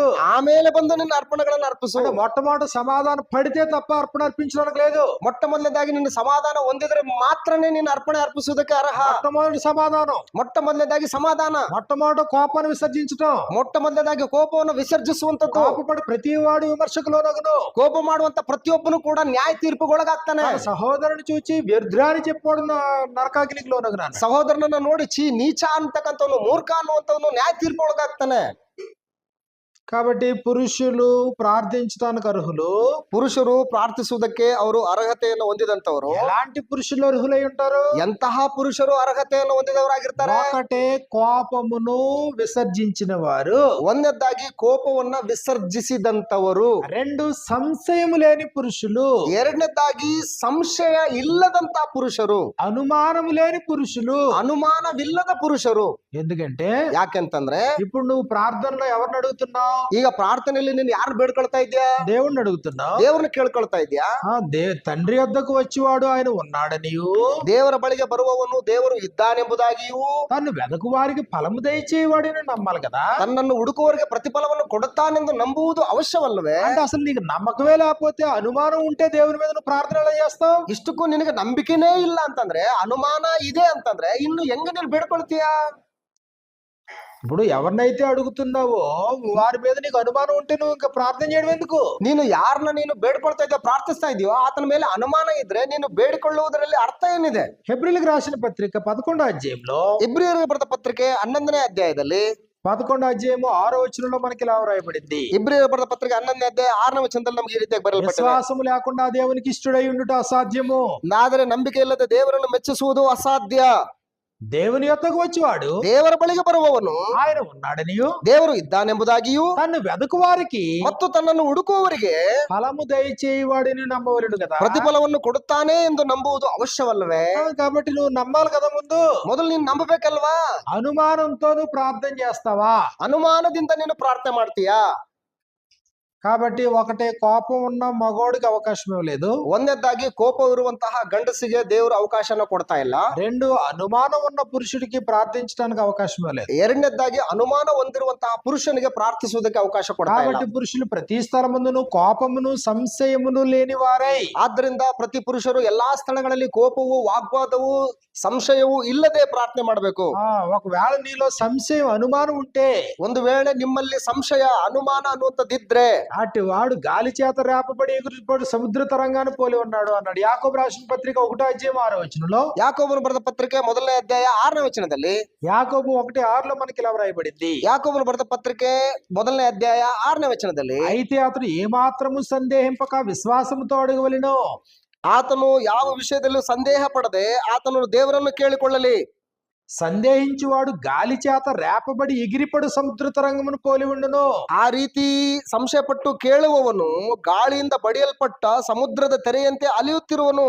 అట్టి మనుషుడు ద్విమనస్కుడై, ಅಂತ ಮನುಷ್ಯನು ತಾನು ಕರ್ತನಿಂದ ಏನನ್ನಾದರೂ ಒಂದು ಭಾವಿಸದೆ మార్గములందు అస్థిరుడు గనుక ಅವನು ಎರಡು ಮನಸ್ಸುಳ್ಳವನು, ತನ್ನ ನಡತೆಯಲ್ಲೆಲ್ಲ ಚಂಚಲನೂ ಆಗಿದ್ದಾನೆ. ప్రభు వలన తనకు ఏమైనను దొరుకునని తలంచుకొనరాదు. ತಾನು ಕರ್ತನಿಂದ ಏನಾದ್ರೂ ಒಂದುವೆನೆಂದು ಭಾವಿಸಬಾರದು ಆತನು. కానీ ప్రార్థన చేస్తున్నావు, ಆದ್ರೂ ಕೂಡ ಪ್ರಾರ್ಥನೆ ಮಾಡ್ತಾ ಇದ್ದೇವೆ. దేవుడు అనుగ్రహిస్తాడో లేదో నీకే అనుమానం. ದೇವರು ಅನುಗ್ರಹಿಸ್ತಾನೋ ಇಲ್ವೋ ಅನ್ನುವಂಥದ್ದು ನಿನಗೆ ಅನುಮಾನ. కాబట్టి అట్టి మనుషుడు ద్విమనస్కుడు. ಅಂತ ಮನುಷ್ಯನು ಎರಡು ಮನಸ್ಸುಳ್ಳವನಾಗಿರ್ತಾನೆ. గాలి చేత రేపబడి ఎగిరిపడు సముద్ర తరంగాన్ని పోలి ఉన్నాడు. ಅವನು ಗಾಳಿಯಿಂದ ಬಡಿಯಲ್ಪಟ್ಟ ಸಮುದ್ರದ ತೆರೆಯಂತೆ ಅಲಿತಾ ಇರ್ತಾನೆ. కాబట్టి అట్టివాడు తండ్రి వల్ల ఏమైనా పొందుతారని తలంచుకోకూడదు. ಅಂತವನು ತಂದೆಯಿಂದ ಏನಾದ್ರೂ ಹೊಂದುತ್ತಾನಾ ಅಂತೇಳಿ ನೀವು ಒಟ್ಟ ಭಾವಿಸಲೇಬಾರದು. కాబట్టి ఒకటే నీతి రక్షణ వస్త్రాన్ని ధరించుకున్న వాళ్ళు అయి ఉండాలి. ಮೊಟ್ಟ ಮೊದಲನೇದಾಗಿ ನೀತಿ ಮತ್ತು ರಕ್ಷಣೆ ಎಂಬ ವಸ್ತ್ರವನ್ನ ಧರಿಸಿಕೊಂಡವನಾಗಿರ್ಬೇಕು. ಎರಡನೇದ್ದು, ఇప్పుడు ధూపం వేయాలి. ಈಗ ಧೂಪ ಹಾಕ್ಬೇಕು. నాదాబు అబీహులే ధూపం వేసినప్పుడు కాలిపోయారు. ನಾದಾಬು ಅಬಿಹುರೇ ಧೂಪ ಹಾಕ್ಬೇಕಾದ್ರೆ ಅವರು ಸುಟ್ಟು ಹೋಗಿದ್ದಾರೆ. ఈ రోజు ధూపం వేయడానికి ఎవరు పడితే వాళ్ళు రెడీ అయిపోకూడదు. ಈ ದಿನಗಳಲ್ಲಿ ಧೂಪ ಹಾಕುವುದಕ್ಕೆ ಯಾರಾದರೂ ಸರಿನೇ ಅವರು ಮುಂದೆ ಬರಬಾರ್ದು. ఎవరిని పడితే వాళ్ళని ప్రార్థన చేయడానికి ఆరాధన అనుమతించకూడదు. ಪ್ರಾರ್ಥನೆ ಮಾಡೋದಕ್ಕೆ ಯಾರನ್ನ ಬೇಕಂದ್ರೆ ಅವ್ರನ್ನ ಕರೆದು ಅವಕಾಶ ಕೊಡಬಾರ್ದು. అతను పురుషుడు కాబట్టి ఎవరైనా ప్రార్థన చేయండి అనకూడదు. ಆತನು ಪುರುಷನಾಗಿರುವುದರಿಂದ ಯಾರು ಬೇಕಾದ್ರೂ ಸರಿ ಪ್ರಾರ್ಥನೆ ಮಾಡಿ ಅಂತ ಹೇಳ್ಬಾರ್ದು. అతను కోపమును ಅವನು ಕೋಪವೂ సంశయమును లేనివాడై ಸಂಶಯವೂ ಇಲ್ಲದವನಾಗಿ పవిత్రమైన చేతులెత్తి, ಪರಿಶುದ್ಧವಾದ ಕೈಗಳನ್ನು ಎತ್ತಿ. అంటే దాని అర్థం ఏంటంటే ಅಂದ್ರೆ ಅದರ ಅರ್ಥ ಏನು ಅಂದ್ರೆ, తన చేతులతో కీడు చేయనివాడు, ತನ್ನ ಕೈಗಳಿಂದ ಯಾವ ಕೆಟ್ಟ ಕೆಲಸವನ್ನ ಮಾಡದೇ ಇರುವಂತಾತನು, తన చేతులతో ఇతరులను నష్టపరచని వాడు, ತನ್ನ ಕೈಗಳಿಂದ ಇತರರಿಗೆ ಯಾವ ನಷ್ಟವನ್ನು ಉಂಟು ఇతరుల ಮಾಡಲಾರದಂತ, యొక్క రక్తాపరాధాన్ని చూడనివాడు, ತನ್ನ ಕೈಗಳಿಂದ ಯಾವುದೇ ರಕ್ತಾಪರಾಧಗಳನ್ನ ನೋಡದೇ ಇರ್ತಕ್ಕಂತ ಆತನು. చేతులు రక్తంతో నిండిపోయినాయి అనుకోండి, ಕೈಗಳು ರಕ್ತದಿಂದ ಕೂಡಿದವಂತ ಇಟ್ಕೊಳ್ಳಿ. ఇతరుల కీడు చేయటంలో చేతులు నిండిపోయినాయి అనుకోండి, ಇತರರಿಗೆ ಕೆಡಕನ್ನೇ ಮಾಡ್ಬೇಕನ್ನುವಂತಹ ದೃಷ್ಟಿಯಲ್ಲಿ ಕೈಗಳು ಮುಂದಾಗಿದವಂತ ಇಟ್ಕೊಳ್ಳಿ. ప్రార్థన చేయడానికి అర్హుడు కాదు. ಅಂತವನು ಪ್ರಾರ್ಥನೆ ಮಾಡೋದಕ್ಕೆ ಅರ್ಹನಲ್ಲ. కాబట్టి ఇది ఆరాధనలో రెండో భాగం. ಆರಾಧನೆಯಲ್ಲಿ ಎರಡನೇ ಭಾಗ ప్రార్థించటం, ಪ್ರಾರ್ಥಿಸುವಂತದ್ದು, దేవునికి ధూపం వేయడం. ದೇವರಿಗೆ ಧೂಪವನ್ನು ఆ ಹಾಕುವಂತದ್ದು. ధూపాన్ని దేవుడు స్వీకరించాలి. ಆ ಧೂಪವನ್ನು ದೇವರು ಸ್ವೀಕರಿಸಬೇಕು. ఆ నైవేద్యాన్ని దేవుడు స్వీకరించాలి. ಆ ನೈವೇದ್ಯವನ್ನು ದೇವರು ಸ್ವೀಕಾರ ಮಾಡಬೇಕು. ఇది ఆరాధన. ಇದು ಆರಾಧನೆ. ಇದು ఎవరు పడితే వాళ్ళు ప్రార్థన చేయకూడదు. ಯಾರಂದ್ರೆ ಅವರು ಪ್ರಾರ್ಥನೆ ಮಾಡೋ ಹಾಗಿಲ್ಲ. మొట్టమొదటగా ಮೊಟ್ಟ ಮೊದಲನೇದಾಗಿ ఆ వ్యక్తి నీతి అనే వస్త్రాన్ని, రక్షణ అనే వస్త్రాన్ని ధరించిన వాడై ఉండాలి. ಆ ವ್ಯಕ್ತಿ ನೀತಿ ಎಂಬ ವಸ್ತ್ರವನ್ನ, ರಕ್ಷಣೆ ಎಂಬ ವಸ್ತ್ರವನ್ನ ಧರಿಸಿದವನಾಗಿರ್ಬೇಕು. అది భౌతికమైన వస్త్రాల గురించి కాదు, ಅದು ಭೌತಿಕವಾದಂತ ವಸ್ತ್ರಗಳ ಬಗ್ಗೆ ಅಲ್ಲ. దేవుని నీతి కలిగిన వాడై ఉండాలి. ದೇವರ ನೀತಿಯನ್ನು ಹೊಂದಿದಂತವನಾಗಿರ್ಬೇಕು. విశ్వాసం వల్ల నీతిమంతుడిగా తీర్చబడిన వాడై ఉండాలి. ನಂಬಿಕೆಯಿಂದ ನೀತಿವಂತನೆಂಬುದಾಗಿ ನಿರ್ಣಯಿಸಲ್ಪಟ್ಟವನಾಗಿರ್ಬೇಕು. రక్షించబడిన వాడై ఉండాలి. ರಕ್ಷಿಸಲ್ಪಟ್ಟವನಾಗಿರ್ಬೇಕು. 3 కోపమును విసర్జించిన వాడై ఉండాలి. 3ನೇದಾಗಿ ಕೋಪವನ್ನು ವಿಸರ್ಜಿಸಿದಂತವನಾಗಿರ್ಬೇಕು. 4 సంశయం లేని వాడై ఉండాలి. 4ನೇದಾಗಿ 5 ಸಂಶಯವಿಲ್ಲದಂತವನಾಗಿರ್ಬೇಕು. పవిత్రమైన చేతులు కలిగిన వాడై ఉండాలి. 5ನೇದಾಗಿ ಪವಿತ್ರವಾದ ಕೈಗಳನ್ನೆತ್ತುವವನಾಗಿರ್ಬೇಕು. అలాంటి వాడు, ಅಂತಹ ವ್ಯಕ್ತಿ ఇదిగో ప్రార్థించడానికి ఎలాంటి అభ్యంతరం ఉండదు. ಪ್ರಾರ್ಥಿಸುವುದಕ್ಕೆ ಯಾವುದೇ ರೀತಿಯಾದಂತ ಅಭ್ಯಂತರ ಇಲ್ಲ. లేదనుకోండి, ಇಲ್ಲ ಅಂತ ಇಟ್ಕೊಳ್ಳಿ. ఆ రోజు ఆన్ ది స్పాట్ లో దేవుని సన్నిధి నుండి అగ్ని వచ్చి నాదాబు అబీహుల్ని కాల్చేసింది. ಆವತ್ತು ಆ ಕಾಲದಲ್ಲಿ ಆನ್ ದಿ ಸ್ಪಾಟ್ ನಾದಾಬು ಅಭಿಹುರನ್ನ ದೇವರ ಸನ್ನಿಧಾನದಿಂದ ಅಗ್ನಿ ಬಂದವರನ್ನ ಸುಟ್ಟಾಕ್ತು. ఈ రోజు వెంటనే కాల్ చేయకపోవచ్చు, ಇಲ್ಲಿ ಈ ದಿನಗಳಲ್ಲಿ ತಕ್ಷಣವೇ ನಮ್ಮನ್ನು ಸುಟ್ಟು ಬಿಡ್ಲಿಕ್ಕೆ ಆಗಲಿಕ್ಕಿಲ್ಲ. కానీ దేవుని దృష్టిలో నువ్వు అపరాధిగా మిగిలిపోతున్నావు. ಆದ್ರೆ ದೇವರ ದೃಷ್ಟಿಯಲ್ಲಿ ನೀನು ಅಪರಾಧಿಯಾಗಿ ಉಳ್ಕೊಂಡ್ಬಿಡ್ತೀಯ. కాబట్టి రెండో సంగతి ఏంటి? ಆದ್ರಿಂದ ಎರಡನೇ ಸಂಗತಿ ಏನು? ప్రార్థించుట. ಪ್ರಾರ್ಥಿಸುವಂತದ್ದು. అది ప్రారంభ ప్రార్థన కావచ్చు, ಅದು ಪ್ರಾರಂಭ ಪ್ರಾರ್ಥನೆ ಆಗಿರಬಹುದು, అది ముగింపు ప్రార్థన కావచ్చు, ಅದು ಮುಕ್ತಾಯದ ಪ್ರಾರ್ಥನೆನೂ ಆಗಿರಬಹುದು, లేకపోతే అది వాక్యానికి ముందు చేసే ప్రార్థన కావచ్చు. ಇಲ್ಲ ಅಂದ್ರೆ ಅದು ವಾಕ್ಯ ಉಪದೇಶಕ್ಕಿಂತ ಮುಂಚೆ ಮಾಡುವಂತ ಪ್ರಾರ್ಥನೆ ಆಗಿರಬಹುದು. కాబట్టి పురుషులు ప్రతి స్థలం ముందును కోపమును సంశయం లేని వారే పవిత్రమైన చేతులు ఎత్తి ప్రార్థన చేయడానికి ఎల్లప్పుడూ సిద్ధంగా ఉండాలి. ಆದ್ರಿಂದ ಪುರುಷರು ಎಲ್ಲಾ ಸ್ಥಳಗಳಲ್ಲಿ ಕೋಪವು, ವಾಗ್ವಾದವು, ಸಂಶಯವೂ ಇಲ್ಲದವರಾಗಿ ಪರಿಶುದ್ಧವಾದ ಕೈಗಳನ್ನೆತ್ತಿ ಪ್ರಾರ್ಥಿಸುವಂತವರಾಗಿರ್ಬೇಕು. కాబట్టి అప్పుడు మూడోది, ಆದ್ರಿಂದ ಈಗ ಮೂರನೇದಾಗಿ ఇదిగో బలులు అర్పించడంలో మరొకటి స్తుతి బలి. ಬಲಿ ಅರ್ಪಿಸುವಂತವುಗಳಲ್ಲಿ ಮೂರನೇದಾಗಿ ಸ್ತುತಿ ಬಲಿ. స్తుతి బలి అంటే దేవుణ్ణి కీర్తించుట, ಸ್ತುತಿ ಬಲಿ ಅಂತಂದ್ರೆ ದೇವರನ್ನ ಕೀರ್ತಿಸುವಂತದ್ದು, పాటలు పాడుట, ಹಾಡುಗಳನ್ನ ಹಾಡುವುದು. హెబ్రీయులకు రాసినటువంటి పత్రికలో మనం చూసినప్పుడు ಇಬ್ರಿಯರಿಗೆ ಬರೆದ ಪತ್ರಿಕೆಯನ್ನ ನಾವು ನೋಡಿದಾಗ 13వ అధ్యాయంలో మనకి ఇలా వ్రాయబడింది. 13ನೇ ಅಧ್ಯಾಯದಲ್ಲಿ ನಮಗೆ ಈ ರೀತಿಯಾಗಿ ಬರೆಯಲ್ಪಟ್ಟಿದೆ. హెబ్రీయులకు రాసినటువంటి పత్రిక 13వ అధ్యాయంలో ಇಬ್ರಿಯರಿಗೆ ಬರೆದ ಪತ್ರಿಕೆ 13ನೇ ಅಧ್ಯಾಯದಲ್ಲಿ 15వ వచనంలో ఈ ప్రకారంగా వ్రాయబడింది. 15ನೇ ವಚನದಲ್ಲಿ ನಮಗೆ ಈ ರೀತಿಯಾಗಿ ಬರೆಯಲ್ಪಟ್ಟಿದೆ. కాబట్టి ఆయన ద్వారా మనము దేవునికి ఎల్లప్పుడూ స్తుతి యాగం చేయొచ్చు. ಆದುದರಿಂದ ಆತನ ಮೂಲಕವಾಗಿಯೇ ದೇವರಿಗೆ ಸ್ತೋತ್ರ ಯಜ್ಞವನ್ನು ಎಡಬಿಡದೆ ಸಮರ್ಪಿಸೋಣ. స్తుతి యాగము, యాగం అంటే బలి. ಸ್ತೋತ್ರ ಯಜ್ಞ, ಯಜ್ಞ ಅಂತಂದ್ರೆ ಬಲಿ. స్తుతి యాగం చేయదము, ಸ್ತೋತ್ರ ಯಜ್ಞವನ್ನು ಎಡಬಿಡದೆ ಸಮರ್ಪಿಸೋಣ అనగా ಅಂದ್ರೆ అంటే దాని అర్థం ఏంటంటే ಅಂದ್ರೆ ಅದರ ಅರ್ಥ ಏನು ಅಂತಂದ್ರೆ ఆయన నామమును ఒప్పుకొనుచు ಆತನ ಹೆಸರನ್ನು ಹೇಳಿಕೊಳ್ಳುವವರಾಗಿ జిహ్వా ఫలము అర్పించుదుము. ನಾವು ಜಿಹ್ವಾ ಫಲಗಳನ್ನ ಅರ್ಪಿಸಬೇಕು. కాబట్టి స్తుతి బలి అర్పించాలంట. ಸ್ತುತಿ ಬಲಿಗಳನ್ನ ಅರ್ಪಿಸ್ಬೇಕಂತೆ. అంటే ఏం చేయాలా? ಏನ್ ಮಾಡ್ಬೇಕು? నామమును ఒప్పుకొనుచు, ಆತನ ನಾಮವನ್ನ ಒಪ್ಪಿಕೊಂಡು ಕರ್ತನೆಂದು ಬಾಯಿಂದ ಪ್ರತಿಜ್ಞೆ ಮಾಡಿ నామమును ఒప్పుకొనుచు జిహ్వా ఫలం అర్పించాలి. ಆತನ ನಾಮವನ್ನ ಒಪ್ಪಿಕೊಂಡು ಜಿಹ್ವಾ ಫಲವನ್ನ ಅರ್ಪಿಸ್ಬೇಕು. జిహ్వము అంటే నాలుక, ಅಂದ್ರೆ ಜಿಹ್ವಾ ಅಂತಂದ್ರೆ ನಾಲಿಗೆ. జిహ్వా ఫలం అంటే నాలుకతో వచ్చే ఫలాన్ని అర్పించాలి. ಅಂದ್ರೆ ನಾಲಿಗೆಯಿಂದ ಬರುವಂತ ಪದಗಳನ್ನ ಆತನಿಗೆ ಅರ್ಪಿಸ್ಬೇಕು. పాత నిబంధనలో అయితే ಹಳೆ ಒಡಂಬಡಿಕೆಯಲ್ಲಾದ್ರೆ ఇదిగో వాద్య విశేషముల చేత ఆరాధించారు. ಅಂದ್ರೆ ವಾದ್ಯಗಳನ್ನ ನುಡಿಸುವಂತಹ ವಿಶೇಷಕರಿಂದ ಅವುಗಳನ್ನ ನುಡಿಸ್ತಾ ಇದ್ರು. పాత నిబంధనలో అయితే ಹಳೆ ಒಡಂಬಡಿಕೆಯಲ್ಲಾದ್ರೆ 4000 మంది స్తుతి చేయు నిమిత్తము దావీదు చేత నియమించబడ్డారు. ದಾವೀದನಿಂದ ಸ್ತುತಿಯನ್ನ ಅರ್ಪಿಸುವುದಕ್ಕೆ 4000 ಜನರು ಪ್ರತ್ಯೇಕವಾಗಿ ನೇಮಿಸಲ್ಪಟ್ಟಿದ್ರು. 4000 మంది, 4000 ಜನರು వారు మాత్రమే స్తుతి బలి అర్పించారు. ಅವರು ಮಾತ್ರವೇ ಸ್ತುತಿ ಬಲಿಗಳನ್ನ ಅರ್ಪಿಸಬೇಕಾಗಿದೆ. ఇదిగో స్తుతి బలితో పాటు ಈಗ ಸ್ತುತಿ ಬಲಿಗಳೊಟ್ಟಿಗೆ దావీదు చేయించిన వాద్య విశేషాలను కూడా ఉపయోగించారు. ದಾವೀದನು ನೇಮಿಸಿದಂತಹ ವಾದ್ಯ ವಿಶೇಷಗಳೊಟ್ಟಿಗೆ ಅವರು ಸ್ತುತಿಗಳನ್ನ ಅರ್ಪಿಸ್ತಾ ಇದ್ರು. కానీ దాని వల్ల సంపూర్ణ సిద్ధి కలగలేదన్నాడు. ಆದ್ರೆ ಅವುಗಳಿಂದ ಸಂಪೂರ್ಣ ಸಿದ್ಧಿ ಉಂಟಾಗಲಿಲ್ಲ ಅಂತ ಹೇಳ್ತಾನೆ. యాజకత్వం మార్చబడింది అన్నాడు. ಯಾಜಕತ್ವ ಬದಲಾಯಿಸಲ್ಪಟ್ಟಿತು ಅಂತ ಹೇಳ್ತಾ పాత ಇದ್ದಾನೆ. నిబంధన ప్రకారము లేవి యాజకత్వం అక్కడ అనుకూలంగా ఉంది. ಹಳೆ ಒಡಂಬಡಿಕೆಯ ಪ್ರಕಾರ ಲೇವಿ ಯಾಜಕತ್ವ ಅಲ್ಲಿ ಅನುಕೂಲಕರವಾಗಿತ್ತು. కానీ అక్కడ లేవి యాజకత్వం ఇప్పుడు లేదు. ಅಲ್ಲಿ ಇರ್ತಕ್ಕಂಥ ಲೇವಿ ಯಾಜಕತ್ವ ಈಗ ಇಲ್ಲ. ఇప్పుడు ఆ 4000 మంది స్తుతి బలి అర్పించేవారు లేరు. ಈಗ 4000 ಜನ ಸ್ತುತಿ ಬಲಿಗಳನ್ನು ಅರ್ಪಿಸುವಂತವ್ರು ಇಲ್ಲ. అక్కడ ఉండేటువంటి వాద్య విశేషాలు ఇప్పుడు లేవు. ಅಲ್ಲಿ ಇರ್ತಕ್ಕಂತ ವಾದ್ಯ ವಿಶೇಷ ಬಾರಿಸುವಂತವ್ರು ಇಲ್ಲ. కారణం ఏంటంటే ಕಾರಣ ಏನಪ್ಪಾ ಅಂತಂದ್ರೆ యాజకత్వం మార్చబడి యాజక ధర్మం కూడా మార్చబడింది అన్నాడు. ಅಂದ್ರೆ ಯಾಜಕತ್ವ ಬದಲಾದ ಮೇಲೆ ಧರ್ಮಶಾಸ್ತ್ರವು ಕೂಡ ಯಾಜಕ ಒಂದು ಸೇವೆ ಕೂಡ ಬದಲಾಯಿಸಲ್ಪಟ್ಟಿತು ಅಂತ ಹೇಳ್ತಾನೆ. హెబ్రీయులకు రాసినటువంటి పత్రికను మనం చూసినప్పుడు ಇಬ್ರಿಯರಿಗೆ ಬರೆದ ಪತ್ರಿಕೆಯನ್ನ ನಾವು ನೋಡಿದ್ರೆ ఇదిగో యాజక ధర్మం కూడా మార్చబడింది. 12వ వచనం, 7వ అధ్యాయం 12వ వచనం. 7ನೇ ಅಧ್ಯಾಯ 12ನೇ ವಚನದಲ್ಲಿ ಯಾಜಕ ಧರ್ಮವು ಕೂಡ ಬದಲಾಯಿಸಲ್ಪಟ್ಟಿತು ಅಂತ ಹೇಳ್ತಾನೆ. ఇదియుగాక యాజకులు మార్చబడిన ఎడల ಯಾಜಕತ್ವವು ಬೇರೆಯಾದರೆ అవశ్యముగా యాజక ధర్మం సహా మార్చబడును. ಧರ್ಮಶಾಸ್ತ್ರವು ಕೂಡ ಬೇರೆಯಾಗುವುದು ಅಗತ್ಯ. అప్పుడు లేవి యాజకత్వం, ಆಗ ಲೇವಿ ಯಾಜಕತ್ವ ಇತ್ತು. యాజక ధర్మం కూడా మారిపోయింది. ఇప్పుడు ಈಗ ಯಾಜಕ ಧರ್ಮ ಕೂಡ ಬೇರೆ ಆಯ್ತು. ఇప్పుడు మనం యాజకులు, ಈಗ ನಾವುಗಳು ಯಾಜಕರಾಗಿದ್ದೇವೆ. లేవి యాజకత్వాన్ని బట్ట ಈಗ ಲೇವಿ ಯಾಜಕತ್ವದಿಂದಾಗಿ కాదు, మన అన్యులు. ಇಲ್ಲ, ನಾವು ಅನ್ಯ ಜನರು. ನಾವು కాబట్టి అప్పుడు యాజకత్వం కొట్టివేయబడింది. ಆಗಿನ ಒಂದು ಯಾಜಕತ್ವ ಹೊಡೆದಾಕಲ್ಪಟ್ಟಿತು. యాజకులతో పాటు యాజక ధర్మం కూడా మార్చబడింది. ಯಾಜಕತ್ವದೊಟ್ಟೊಟ್ಟಿಗೆ ಧರ್ಮಶಾಸ್ತ್ರವು ಕೂಡ ಬೇರೆ ಆಯ್ತು. కాబట్టి ఆ యాజకత్వం ప్రకారంగా 4000 మంది స్తుతి బలి అర్పించాలి. ಆ ಯಾಜಕತ್ವದ ಪ್ರಕಾರ 4000 ಜನರು ಸ್ತುತಿ ಬಲಿಗಳನ್ನು ಅರ್ಪಿಸ್ತಾ ಇದ್ರು. ఇదిగో లేవీయులు ఆ పని చేయాలి. ಲೇವಿಯರು ಆ ಕೆಲಸ ಮಾಡಬೇಕಾಗಿತ್ತು. వాద్య విశేషాలు జరిగించాలా. ವಾದ್ಯ ವಿಶೇಷಗಳಿಂದ ಅವುಗಳು ನಡೆಸಬೇಕಾಗಿತ್ತು. కాబట్టి అదే సమయంలో భౌతికమైనటువంటి బలులు అర్పించాలి. అక్కడ ಅದೇ ಸಮಯದಲ್ಲಿ ಭೌತಿಕವಾದಂತ ಬಲಿಗಳು ಅರ್ಪಿಸಬೇಕಾಗಿತ್ತು. బోర్లు ఓదాలి. అక్కడ ಅಲ್ಲಿ ತೂರಿಗಳನ್ನು ಊದಬೇಕಾಗಿತ್ತು. ఇదంతా ధర్మశాస్త్రం. ಇದೆಲ್ಲವೂ ಕೂಡ ಧರ್ಮಶಾಸ್ತ್ರ. ఇదిగో యాజకులు మార్చబడ్డారు, యాజక ధర్మం కూడా మారిపోయింది. ಇಲ್ಲಿ యాజಕರು ಕೂಡ ಬದಲಾಯಿಸಲ್ಪಟ್ಟರು ಮತ್ತು ಯಾಜಕ ಧರ್ಮ ಅಂದ್ರೆ ಧರ್ಮಶಾಸ್ತ್ರ ಕೂಡ ಬದಲಾಯಿಸಲ್ಪಟ್ಟರು. కాబట్టి ఇప్పుడు క్రొత్త నిబంధనలు ఏమంటే స్తుతి బలి.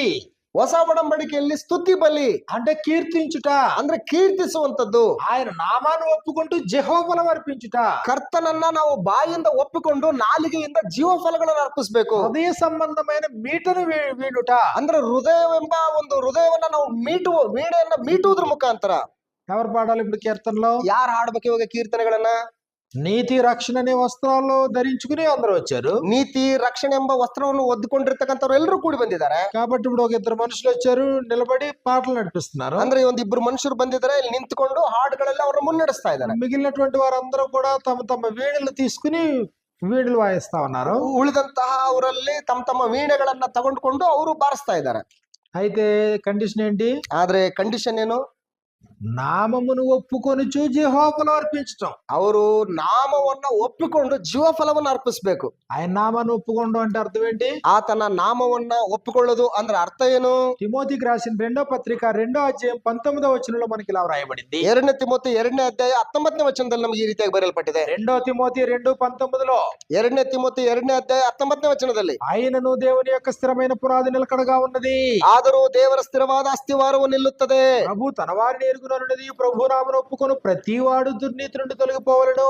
ಅದರ ಮೇಲೆ ತನ್ನವರು ಯಾರ್ಯಾರೆಂಬುದನ್ನು ಕರ್ತನು ತಿಳಿದಿದ್ದಾನೆಂತಲೂ. అంటే ఇప్పుడు ప్రభు నామమును ఒప్పుకొని ప్రతివాడు ఏమవ్వాలంటే ఇప్పుడు ಕರ್ತನ ನಾಮವನ್ನು ಹೇಳಿಕೊಳ್ಳುವವರೆಲ್ಲರೂ ಅಂದ್ರೆ ಏನ್ ಮಾಡಿರ್ಬೇಕು? ಅವರು దుర్నీతి నుండి తొలగిపోవాలా, ದುರ್ಮಾರ್ಗತನವನ್ನ ಬಿಟ್ಟು ಬಿಡಬೇಕೆಂತಲೂ. దుర్నీతి నుండి తొలగిపోయి ದುರ್ನೀತಿಯಿಂದ ತೊಲಗಿ ಹೋದಂತವರು అప్పుడు యెహోవాను అర్పించాలి. ಆಗ ಜೀವ ಫಲಗಳನ್ನು ಅರ್ಪಿಸ್ಬೇಕು. అంటే ఎవరు కీర్తించాలా? ಯಾರು ಕೀರ್ತಿಸ್ಬೇಕು ಇವಾಗ? ఎవరు పాటలు పాడాలా? ಯಾರು ಹಾಡುಗಳನ್ನ ಹಾಡಬೇಕು? ಸ್ತುತಿಗೀತೆಗಳನ್ನ ఎవరు అర్హులు? ಯಾರು ಅರ್ಹರು? పాటలు పాడటమా? ಹಾಡುಗಳನ್ನ ಹಾಡುವಂತದ್ದು. యెహోవాను అర్పించే ప్రతివాడు, ಜೀವ ಫಲಗಳನ್ನು ಅರ್ಪಿಸುವಂತ ಪ್ರತಿಯೊಬ್ಬ ವ್ಯಕ್ತಿಯೂ ಕೂಡ ఆయన నామాన్ని ఒప్పుకుంటూ యెహోవాను అర్పించాలా. ಆತನ ನಾಮವನ್ನು ಒಪ್ಪಿಕೊಳ್ತಾ ಜೀವ ಫಲವನ್ನು ಅರ್ಪಿಸ್ಬೇಕು. నీ నోటితో ఆయన స్తుతిస్తున్నావంటే, ನಿನ್ನ ಬಾಯಿಂದ ಆತನನ್ನ ನೀನು ಸ್ತುತಿಸ್ತಾ ಇದೀಯಾ ಅಂತಂದ್ರೆ, ఆయన గణపరుస్తున్నావంటే, ಆತನನ್ನ ನೀನು ಘನಪಡಿಸ್ತಾ ಇದೀಯಾ ಅಂತಂದ್ರೆ, ఆయన మహిమపరుస్తున్నావంటే, ಆತನನ್ನ ನೀನು ಮಹಿಮೆ ಪಡಿಸ್ತಾ ಇದೀಯಾ ಅಂತಂದ್ರೆ, ఆయన నామాన్ని ఒప్పుకుంటూ ఈ పని చేస్తున్నావు. ಆತನ ನಾಮವನ್ನು ಒಪ್ಪಿಕೊಳ್ತಾ ಈ ಕೆಲಸ ಮಾಡ್ತಾ ಇದೀಯಾ. ఆయన నామాన్ని ఒప్పుకోవడం అంటే అర్థం ఏంటి? ಆತನ ನಾಮವನ್ನು ಒಪ್ಪಿಕೊಳ್ಳೋದು ಅಂದ್ರೆ ಅರ್ಥ ಏನು? దుర్నీతి నుండి తొలగిపోతున్నావు. ದುರ್ನೀತಿಯಿಂದ ನೀನು ಬಿಟ್ಟು ಬಿಡ್ತಾ ಇದೀಯಾ, ತೊಲಗೋಗ್ತಾ ಇದೀಯಾ. దుర్నీతి నుండి తొలగిపోయి ఆయన కీర్తన పాడుతున్నావు. ದುರ್ನೀತಿಯಿಂದ ತೊಲಗಿ ಹೋಗಿ ಆತನ ನಾಮವನ್ನು ಕೊಂಡಾಡ್ತಾ ಇದೀಯಾ. దుర్నీతిలో కొనసాగే వాళ్ళు, ದುರ್ನೀತಿಯಲ್ಲಿ ಮುಂದುವರಿತಕ್ಕಂಥವ್ರು, దుర్నీతిలో కొనసాగేటువంటి వారు స్తుతి బలి అర్పించడానికి అర్హులా? ದುರ್ನೀತಿಯಲ್ಲಿ ಮುಂದುವರಿಯುತ್ತಿರುವಂತವರು ಸ್ತುತಿ ಬಲಿಗಳನ್ನ ಅರ್ಪಿಸುವುದಕ್ಕೆ ಅರ್ಹರ?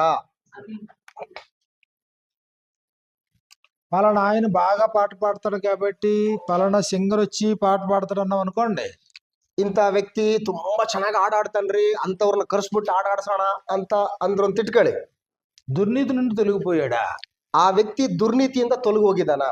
దుర్నీతి నుండి తొలగిపోయి అప్పుడు యెహోవాను అర్పించాలి. ದುರ್ನೀತಿಯಿಂದ ತೊಲಗಿ ಹೋಗಿ ಆಗ ಜೀವ ಫಲಗಳನ್ನು అర్పిಸ್ಬೇಕು. లేదు అతను దుర్నీతి పరుడుగానే కొనసాగుతున్నాడు, ಇಲ್ಲ ಆತನು ದುರ್ನೀತಿಯಲ್ಲೇ ಮುಂದುವರಿತಾ ಇದ್ದಾನೆ, దుర్నీతి చేత సత్యాన్ని అడిగిస్తా ఉన్నాడు, ದುರ್ನೀತಿಯಿಂದ ಸತ್ಯವನ್ನ ಅಣಗಿಸ್ತಾನೆ ಇದ್ದಾನೆ, అలాంటి వారి మీద దేవుని ఉగ్రత ఉందన్నాడు, ಅಂತವನ ಮೇಲೆ ದೇವರ ಕೋಪ ಆಕಾಶದಿಂದ ಇಳಿದು ಬರ್ತಾ ಇದೆ. అలాంటి దైవోగ్రతకు పాత్రుడైనటువంటి వాడు వచ్చి దేవుని గురించి కీర్తించటమా? ಅಂತಹ ದೈವೋಗ್ರತೆಗೆ ಪಾತ್ರನಾಗಿರ್ತಕ್ಕಂಥ ವ್ಯಕ್ತಿ ಬಂದು ದೇವರ ಹಾಡನ್ನ ಹಾಡಿ ಕೀರ್ತಿಸುವಂತದ್ದ?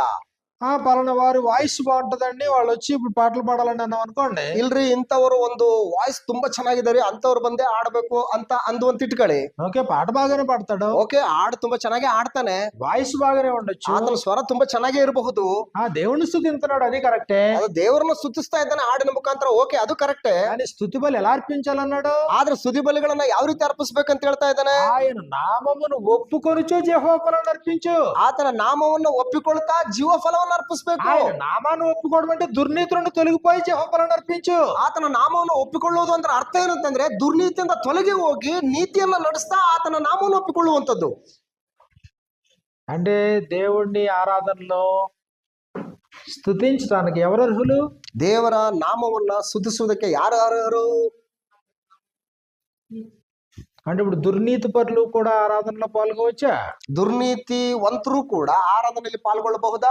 దుర్నీతిలో కొనసాగేవాడు ఆరాధించవచ్చా? ದುರ್ನೀತಿಯಲ್ಲಿ ಮುಂದುವರಿತಿರ್ತಕ್ಕಂಥವ್ರು ಆರಾಧನೆಯಲ್ಲಿ ಪಾಲ್ಗೊಳ್ಳಬಹುದಾ, ಸ್ತುತಿಸಬಹುದಾ? దుర్నీతి పరుల మీద దేవుని ఉగ్రత ఉందన్నాడు రోమిలికి రాసిన పత్రిక 1:18 నుండి. ರೋಮ ಪತ್ರಿಕೆ 1ನೇ ಅಧ್ಯಾಯ 18ನೇ ವಚನದಿಂದ ಇಂಥ ಕೆಟ್ಟತನವನ್ನ ನಡೆಸುವವರ ಮೇಲೆ ದೇವರ ಕೋಪ ಆಕಾಶದಿಂದ ಇಳಿದು ಬರ್ತದೆ ಅಂತ ಹೇಳ್ತಾ ಇದ್ದಾನೆ. 1:18 1ನೇ ಅಧ್ಯಾಯ 18ನೇ ವಚನದಲ್ಲಿ, రోమా 1:18 ರೋಮ ಪತ್ರಿಕೆ 1ನೇ ಅಧ್ಯಾಯ 18ನೇ ವಚನದಲ್ಲಿ, దుర్నీతి చేత సత్యమును అడ్డగించి మనుషుల యొక్క సమస్త భక్తిహీనత మీదను దుర్నీతి మీదను దేవుని కోపం పరలోకము నుండి బయలుపరచబడుచున్నది. ದುಷ್ಟತನವನ್ನು ನಡೆಸಿ ಸತ್ಯವನ್ನು ಅಣಗಿಸುವವರಾದ ಮನುಷ್ಯರ ಎಲ್ಲಾ ವಿಧವಾದ ಭಕ್ತಿಹೀನತೆ ಮೇಲೆಯೂ ದುಷ್ಟತನದ ಮೇಲೆಯೂ ದೇವರ ಕೋಪವು ಪರಲೋಕದಿಂದ ತೋರಿ ಬರುತ್ತದೆ.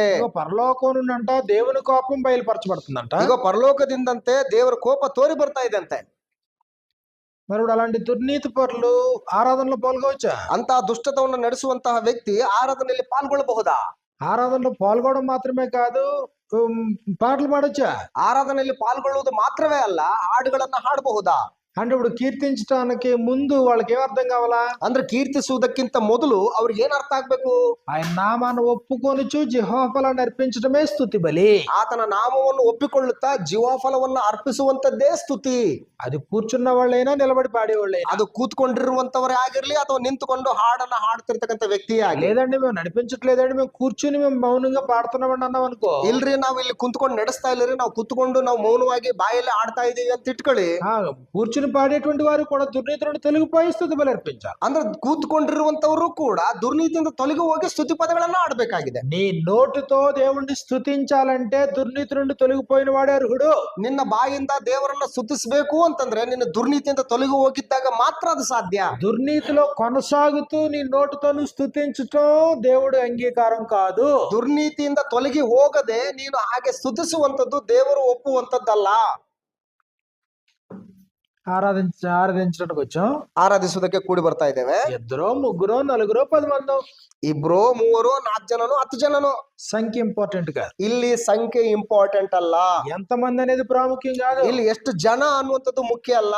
ఎక్కడ 2 3 కూడిన నామమున, ಎಲ್ಲಿ ನನ್ನ ಹೆಸರಿನಲ್ಲಿ 3 4 ಜನ 2 3 ಕೂಡಿ ಬಂದಿರ್ತಾರೋ, కనీసం 2 3 4 10 మంది నో ప్రాబ్లం. ಕನಿಷ್ಠ 2 3 4 ಜನ 10 ಜನನ ನೋ ಪ್ರಾಬ್ಲಮ್. ఒక 50 మంది 100 మంది అనేది సమస్య కాదు. ಇಲ್ಲಿ 50 ಜನನ 100 ಜನ ಅನ್ನುವಂಥದ್ದು ಸಮಸ್ಯೆ ಅಲ್ಲ. పర్మనెంట్ బిల్డింగ్ ఉందా, టెంపరీ బిల్డింగ్ అనేది ఇంపార్టెంట్ కాదు. ಇಲ್ಲಿ ಪರ್ಮನೆಂಟ್ ಬಿಲ್ಡಿಂಗ್ ಟೆಂಪರರಿ ಬಿಲ್ಡಿಂಗ್ ಅನ್ನುವಂಥದ್ದು ಸಮಸ್ಯೆ ಅಲ್ಲ. అది రెంటా లేకపోతే ఓన్ అనేది ఇంపార్టెంట్ కాదు. ಅಲ್ಲಿ ಭೋಗ್ಯ ಹಾಕ್ಸ್ಕೊಂಡಿದ್ದ ಅಥವಾ ರೆಂಟ್ಗ ಅನ್ನುವಂಥದ್ದು ಇಂಪಾರ್ಟೆಂಟ್ ಅಲ್ಲ. ఎక్కడో ఒక చోట కూర్చున్నాం, ಎಲ್ಲೋ ಒಂದ್ ಕಡೆ ಕೂತ್ಕೊಂಡಿದ್ದೇವೆ, ఎవరో ఒకరి ఇంట్లో కూర్చున్నాం, ಯಾರ್ದೋ ಒಂದು ಮನೇಲಿ ಕೂತ್ಕೊಂಡಿದ್ದೇವೆ, ఏదో ఒక రూమ్ లో కూర్చున్నాం, ಯಾವ್ದೋ ಒಂದು ರೂಮ್ ಅಲ್ಲಿ ಕೂತ್ಕೊಂಡಿದ್ದೇವೆ.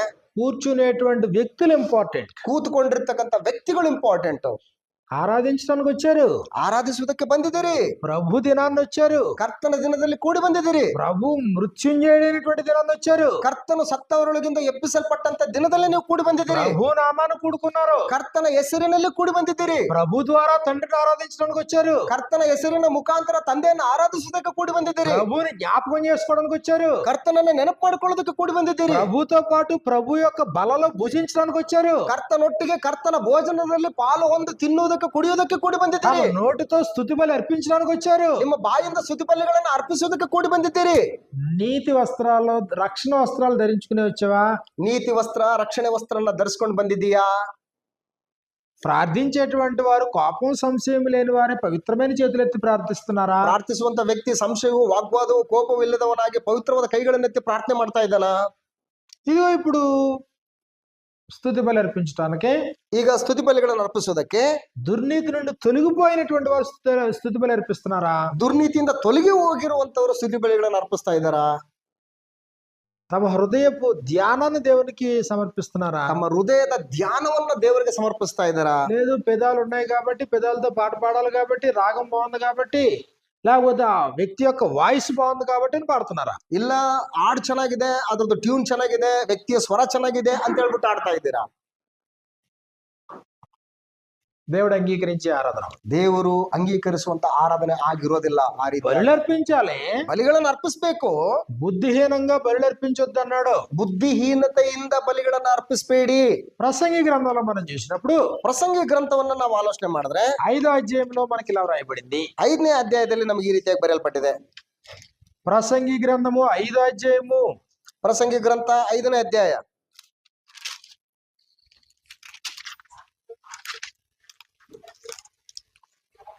1వ వచనం నుండి మనం చదువుతున్నప్పుడు 1ನೇ ವಚನದಿಂದ ನಾವು ಓದುವಾಗ, నీవు దేవుని మందిరమునకు పోవునప్పుడు ದೇವಸ್ಥಾನಕ್ಕೆ ಹೋಗುವಾಗ నీ ప్రవర్తన జాగ్రత్తగా చూచుకొనుము. ನಿನ್ನ ಹೆಜ್ಜೆಯನ್ನು ಚೆನ್ನಾಗಿ ಗಮನಿಸು.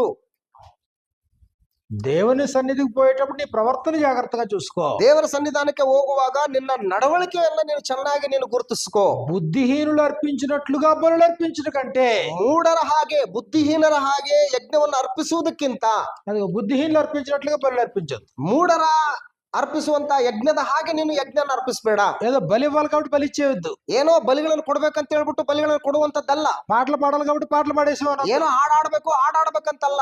ప్రార్థన చేయాలి కాబట్టి ప్రార్థన చేస్తావు అనొద్దు. ಪ್ರಾರ್ಥನೆ ಮಾಡ್ಬೇಕಾಗಿರೋದ್ರಿಂದ ಏನೋ ಪ್ರಾರ್ಥನೆ ಮಾಡ್ಬಿಡೋಣ వాక్యం ಅಂತ, చెప్పాలి కాబట్టి చెప్పేసావు అనొద్దు. ವಾಕ್ಯ ಏನೋ ಹೇಳ್ಬೇಕು ಅಂತ ಹೇಳ್ಬಿಟ್ಟು ಹೇಳ್ಬಿಡೋದಲ್ಲ. బుద్ధిహీనులు అర్పించినట్లుగా బలి. ಅದು ಬುದ್ಧಿಹೀನರು ಅರ್ಪಿಸಿದಾಗ ಬಲಿಗಳನ್ನು ನೀವು ಅರ್ಪಿಸಬೇಡಿ. రాజు అయినటువంటి సౌలు చేసిన పని అదే కదా. ಅರಸನಾದಂತ ಸೌಲನ್ನು ಮಾಡಿದಂತದ್ದು ಅದೇ ಕೆಲಸ ತಾನೆ. బుద్ధిహీనంగా బలి అర్పించడానికి రెడీ అయిపోయి, ಬುದ್ಧಿಹೀನತೆಯಿಂದ ಬಲಿಯನ್ನು ಅರ್ಪಿಸೋದಕ್ಕೆ ಆತನ ಸಿದ್ಧನಾದ. అదే ఆయన కోరుకున్నదే. ದೇವರು ಅದನ್ನ ಕೋರ್ಕೊಂಡಿದ್ದು. మేక గ్రంథంలో మనం చూసాం కదా. ಮೀಕ ಗ್ರಂಥದಲ್ಲಿ ನಾವು ನೋಡಿದ್ವಲ್ವಾ, ఏం తీసుకొని వచ్చి యెహోవాను దర్శింతును, ಯಾವ ಕಾಣಿಕೆಯೊಡನೆ ನಾನು ಯೆಹೋವನ ಸನ್ನಿಧಾನದಲ್ಲಿ ನಾನು ఏం ಕಾಣಿಸಿಕೊಳ್ಳಿ, తీసుకొని వచ్చి ఆయన మహోన్నతుడైన నామమును దర్శింతును, ಮಹೋನ್ನತನಾದ ನಾಮವನ್ನ ಯಾವುದನ್ನ ತಂದು ಅರ್ಪಿಸಿ ಆತನನ್ನು ಘನಪಡಿಸಲಿ, వేలాది తోడలు వేలాది నదులంత విస్తార తైలమును సంతోషపెట్టునా, ಸಾವಿರಾರು ಕುರಿಗಳನ್ನ ಪುಷ್ಟ ಪಶುಗಳ ಯಜ್ಞಗಳನ್ನ ಸಾವಿರಾರು ತೈಲ ಪ್ರವಾಹಗಳನ್ನ ತಗೊಂಡ್ಬಂದು ಅರ್ಪಿಸಲ, నా జ్యేష్ఠపుత్రుని గర్భఫలాన్ని ఇస్తే సంతోషిస్తాడు దేవుడు. ನನ್ನ ಜ್ಯೇಷ್ಠ ಪುತ್ರನನ್ನ ನನ್ನ ಗರ್ಭಫಲವನ್ನ ಆತನಿಗೆ ಕೊಟ್ಟು ಆತನನ್ನು ಮೆಚ್ಚಿಸ್ಲಾ. బలులు ఇస్తే సంతోషిస్తాడా? ದೇವರು ಬಲಿಗಳನ್ನು ಕೊಟ್ಟರೆ ಆತನ ಸಂತೋಷ ಪಡ್ತಾನ. యెషయా గ్రంథం 1వ అధ్యాయంలో ఎలా ఉంది పరిస్థితి? ಯೆಶಾಯನ ಗ್ರಂಥ 1ನೇ ಅಧ್ಯಾಯದಲ್ಲಿ ಪರಿಸ್ಥಿತಿ ಹೆಂಗಿದೆ? ఇదిగో బాగుగా మేపిన దూడల క్రొవ్వు అర్పిస్తున్నారంట. ಅಂದ್ರೆ ಚೆನ್ನಾಗಿ ಮೇಯಿಸಿ ಕೊಬ್ಬಿ ಪುಷ್ಟ ಪಶು ಉಳ್ಳಂತಹ ಪಶುಗಳನ್ನು ತಂದು ಅರ್ಪಿಸ್ತಾ ಇದ್ದಾರೆ. పశువుల యొక్క రక్తం అర్పిస్తున్నారంట. ಪಶುಗಳ ರಕ್ತವನ್ನು ಅರ್ಪಿಸ್ತಾ ಇದ್ದಾರಂತೆ. బుద్ధిహీనంగా బలి అర్పించొద్దు. ಅಂದ್ರೆ ಮೂಢರ ಹಾಗೆ ಬಲಿಗಳನ್ನು ಅರ್ಪಿಸಬೇಡಿ. ఇదిగో ఈ రోజు మనం ಈ ದಿನಗಳಲ್ಲಿ ನಾವು ಕೂಡ బుద్ధిహీనంగా బలి అర్పించొద్దు. ಬುದ್ಧಿಹೀನತೆಯಿಂದ ಬಲಿಗಳನ್ನು ಅರ್ಪಿಸುವುದು ಬೇಡ. బుద్ధిహీనంగా బలి అర్పించొద్దు. ಬುದ್ಧಿಹೀನತೆಯಿಂದ ಬಲಿಗಳನ್ನು ಅರ್ಪಿಸೋದು ಬೇಡ. బుద్ధిహీనంగా ధూపం వేయదు. ಬುದ್ಧಿಹೀನತೆಯಿಂದ ಧೂಪ ಅರ್ಪಿಸೋದು ಬೇಡ. బుద్ధిహీనంగా కీర్తనలు పాడదు. ಬುದ್ಧಿಹೀನತೆಯಿಂದ ಕೀರ್ತನೆಗಳನ್ನು ಆಡುವಂಥದ್ದು ಬೇಡ. బుద్ధిహీనంగా వస్త్రం లేకుండా ఆయన సన్నిధికి రావాలి. ಬುದ್ಧಿಹೀನತೆಯಿಂದ ವಸ್ತ್ರಗಳಿಲ್ಲದೆ ಆತನ ಸನ್ನಿಧಾನಕ್ಕೆ ಬರೋದು ಬೇಡ. బుద్ధిహీనంగా ఉపదేశం చేయదు. ಬುದ್ಧಿಹೀನತೆಯಿಂದ ಉಪದೇಶ ಮಾಡಬೇಡ. కాబట్టి తర్వాత విషయాన్ని మనం చూసినప్పుడు, ನಂತರದ ವಿಷಯವನ್ನು ನಾವು ಗಮನಿಸಿದ್ರೆ, స్తుతి బలి తర్వాత ఏంటి? ಸ್ತುತಿ ಬಲಿ ಕೀರ್ತನೆಗಳು ಹಾಡುಗಳಾದ್ಮೇಲೇನು? వాక్యోపదేశం. ವಾಕ್ಯೋಪದೇಶ.